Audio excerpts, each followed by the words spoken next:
The very first thing the network said to us was, don't worry about stars. You don't need stars. You don't need name casting. You don't need stunt casting. You find who you want to bring these characters to life, because you've got books and you've got a genre that people are already into. And so we've got our hook. The show is the hook. This is one of the best casts I've ever had. I mean, I have been super lucky in my career to have, you know, such good ensemble cast. You know, I struck gold with the Dawson's Creek cast, and I feel like this one is another example of striking gold.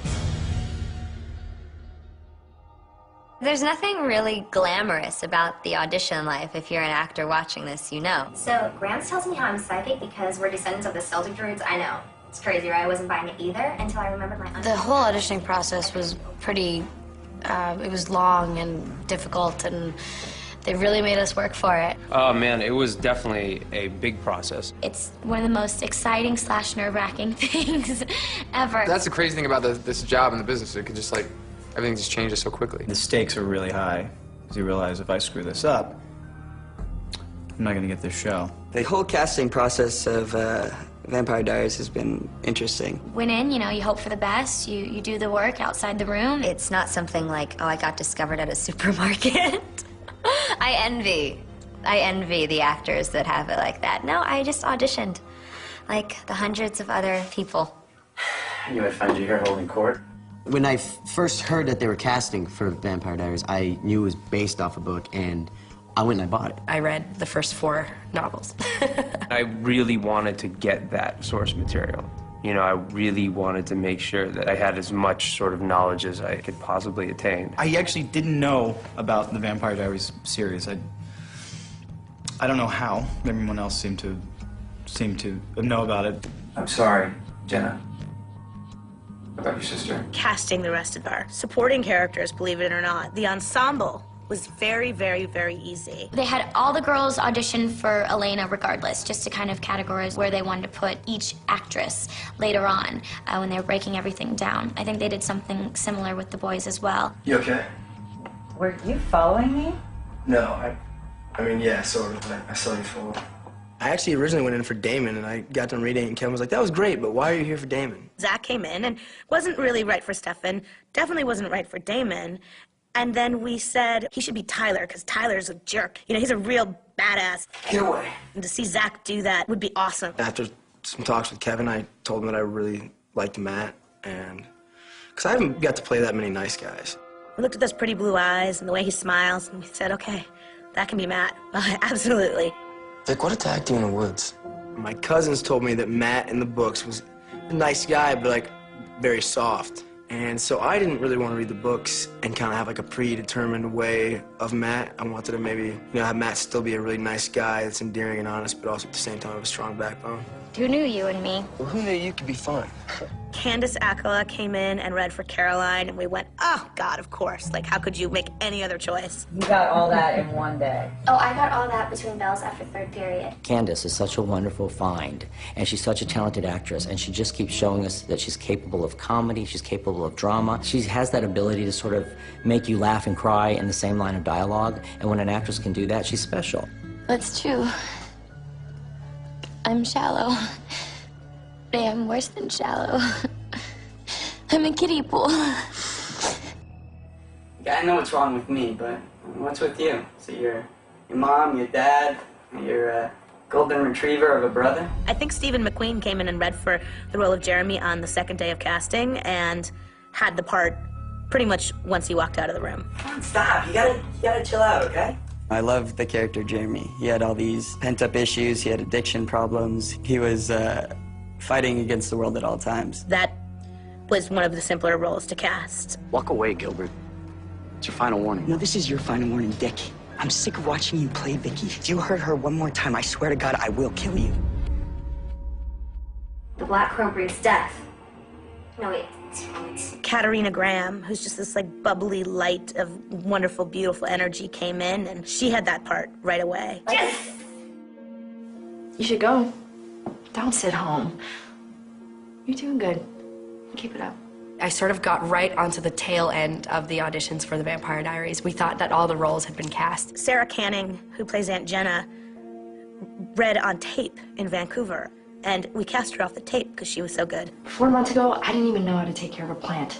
Okay, so I'm not pretending to be some expert on parenting. Because, let's face it, I'm better at being the cool aunt who looks the other way. But the jig is up. School started, and I know how it can go one way or the other for someone like you. So we're gonna go textbook on this one. Julie kind of really pushed for me. I owe it all to Julie and Kevin, really. I'm not gonna invite you in. Forget it. Come on, Jenna. It's me. Jesus, Tyler. What the hell's that? Sorry. I went in a few times in the audition room, met with Kevin and Julie, and discussed certain roles and where they thought that I felt in better. Michael Trevino's a terrific actor. He's very skilled, he's very talented, he's very well trained, and he's capable of almost anything. Michael Trevino, when he came in and read for Tyler, he's just perfect. He embodies that arrogant, privileged bully really well. And it wasn't, given to me. I definitely had to fight for Tyler. Don't look so down. You can have it when I'm done. So we had this wonderful, easy time casting the rest of the show. And then there was Elena, Stefan, and Damon. We didn't want to necessarily cast the boys until we knew for sure we had the girl, and we couldn't completely cast the girl until we sort of knew we had the boys. And so it was one of those, which comes first? It was definitely a long process. Yeah, it's trying to be an understatement.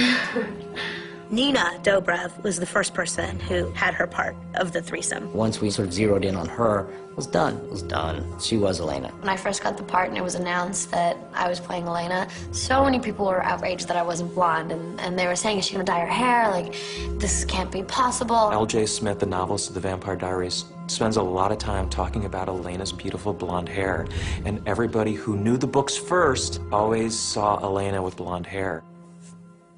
Well, not exactly the case right here. And truthfully, when we set out to cast Elena, we were hoping we would find a beautiful blonde actress to become our Elena. I absolutely 100% understand why the fans were upset that Elena wasn't blonde. That being said, we have to build a television series that can run for many years, and it hinges around the actress who brings Elena to life. It was a sacrifice that had to be made, and we're not sorry. You need to chill yourself. Chill myself. Oh, okay, I get it. It's stoner talk. Dude, you're so cool. When Nina came in and sort of showed us what she could do, then we're just like, she's the girl to beat. And no blonde-haired actress walked in and beat her. We knew how special Nina was, and there was no looking back. And then Damon and Stefan had to be cast. We couldn't find the chemistry. We couldn't find the right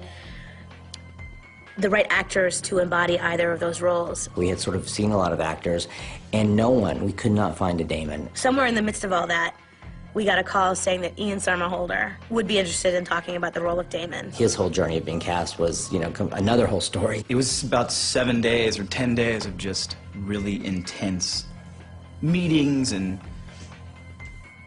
nail chewing, and because when you want something, you want it. Why are you here? I can ask you the very same question, but I'm fairly certain that your answer could be summed up in one little word. Anyhow. He came in and he met with us and we talked to him and we were convinced this was our guy, total home run. And then he went in front of the studio and the network to get the job officially. Kevin and Julie in the studio, they were all fighting for us, who they wanted. But the minute we cast him, everybody came out of the woodwork. Press, bloggers, internet, like, oh my God, perfect choice. And I think that set everybody's mind at ease. You must be Elena. I'm Damon, Stefan's brother. He didn't tell me he had a brother. Well, Stefan's not one to brag. Please, come. I'm sure Stefan will be along any second. He is so good in this part that thinking of anybody else in that role, you just can't even consider it. Hello, brother. Damon. The very last role to be cast of our series was Stefan. For the pilot and the TV series to work, the relationship between Elena and Stefan had to be magic. It's such an ordeal. We had Nina read opposite probably 30, 40, 50, I don't even know, too many different guys. I'm sorry, were you going somewhere? Yeah, I was just heading to see some friends, but did you want to come? Sure. It was quite the process. We saw Paul Wesley probably, I think he came in 9 times. I just remember he had this sort of old soul, historic feeling about him. He's very brooding and very, you just know that he lived. Originally, they asked me to read for Damon. And I gladly, went to read for Damon, but I always had this, like, in my mind, Stefan was a character that I wanted to play. Oh, hi. Sorry, I was about to knock. So then he came in and read for Stefan halfway through casting for Peter Roth at Warner Brothers, and Peter said, "That's your guy." Okay, like, is that our guy? And Kevin was like, "I don't know, is that our guy?" I'm like, "He is our guy." We gotta shoot. It was about a week in that Paul Wesley did his first scene. It's the scene where Elena was running in the cemetery, and he's there out of nowhere. Were you following me? And the sun's just hitting him so perfectly, and his eyes are beautifully green, and he's just staring at her, and she's staring up at him. I'm Elena. I'm Stefan. I know. We have history together. It was phenomenal. It was phenomenal. Kevin and I both went, "He's our guy. He is our guy. Oh my God, he is our guy." The look on her face, the way they connected in those moments, that's what worked for me. I said to myself, this is phenomenal. There is real chemistry between Paul Wesley and Nina Dobrev. Frankly, I can only apologize to the world for it taking us that long to even realize how spectacular he was. Are you okay? You should go. Really, it's nothing. It really worked out in a way that it was kind of like the universe and the stars lining up. It's just been a wonderful experience, from day one. So it couldn't have been a better outcome. We've really sort of come into our own, in a sense. Everything just sort of came together. I mean, the rest is history.